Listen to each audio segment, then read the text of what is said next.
আসসালামু আলাইকুম। শখের রান্নাঘরে সবাইকে স্বাগতম। শখের রান্না মানেই নতুন নতুন রেসিপি, আর আজকে দেখাবো একদম ছোট ছোট মিনি পিৎজা, যেটা খুবই মজাদার। বাচ্চারা তো খুবই পছন্দ করবে। খুব সহজে আপনারা তৈরি করে ফেলতে পারেন এই মজাদার মিনি পিৎজাটা। এখানে আমরা ব্যবহার করছি ময়দা, আর দিয়ে দিচ্ছি 1 চামচ ইস্ট, 2 চামচ চিনি, সামান্য একটু লবণ দিয়ে এখানে আমরা ময়দার সঙ্গে খুব ভালোভাবে মাখিয়ে নেব।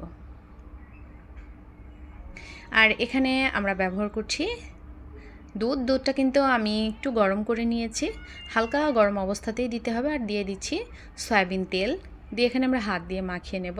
ঠিক আপনারা রুটি বানানোর জন্য যেমন একটা ডো তৈরি করেন, ঠিক এভাবে আমরা তৈরি করে নেব। এখানে কিন্তু আমার মাখানো কমপ্লিট। এরপর যে আমরা ওপরে সামান্য আরেকটু তেল দিয়ে দেব, দিয়ে এটা 10 মিনিটের জন্য ঢেকে রেখে দিতে হবে।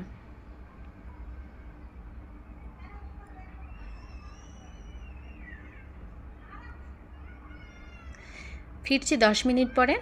এখন আমরা যে ময়দাটা রেখেছিলাম ওপরে তেল দিয়ে, এই জন্য আমরা হাত দিয়ে আরেকটু ভালোভাবে মাখিয়ে নেব।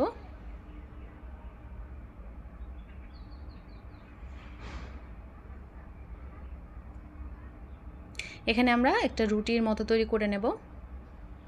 রুটিটা কিন্তু খুব একটা পাতলাও করা যাবে না, খুব বেশি মোটাও করা যাবে না, মোটামুটি মিডিয়াম সাইজ করে নিতে হবে। আর এখানে আমি একটা ছোট, আপনারা যে কোনো ঢাকনার দিয়েই আপনাদের পছন্দ মতো ছোট ছোট করে কেটে নিতে পারেন।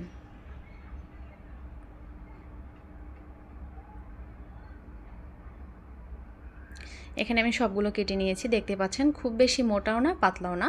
এখানে আমি যে প্যানে তৈরি করব সেই প্যানে বসিয়ে দিচ্ছি। এখানে কিন্তু প্যানটাতে আমি হালকা একটু তেল ব্রাশ করে নিয়েছিলাম। আর সবগুলো মিনি পিৎজা দিয়ে দিচ্ছি, আর দিয়ে কাঁটা চামচ দিয়ে একটু ভালোভাবে চারিদিকে আমরা একটু ফুটা করে দিচ্ছি। আর এখানে আমরা সবগুলোতে ব্যবহার করছি টমেটো সস, দিয়ে খুব ভালোভাবে মাখিয়ে নেব।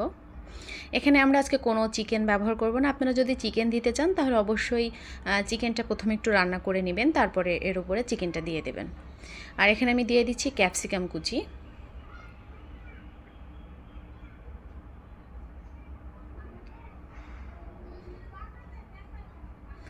আর দিয়ে দিচ্ছি টমেটো। এখানে ছোট ছোট কিউব করে কেটে নিয়েছি আমি। আর এখানে আমি দিয়ে দিচ্ছি চিজ। এখানে আপনারা চিজটা আপনাদের পছন্দ মতো ব্যবহার করবেন। বাচ্চারা চিজ খেতে কিন্তু অনেক বেশি পছন্দ করে, তাই আপনারা আপনাদের মতো দিয়ে দিবেন। আর এখানে আমি দিয়ে দিচ্ছি অরিগানো, আর দিয়ে দেব সামান্য একটু গোলমরিচের গুঁড়ো।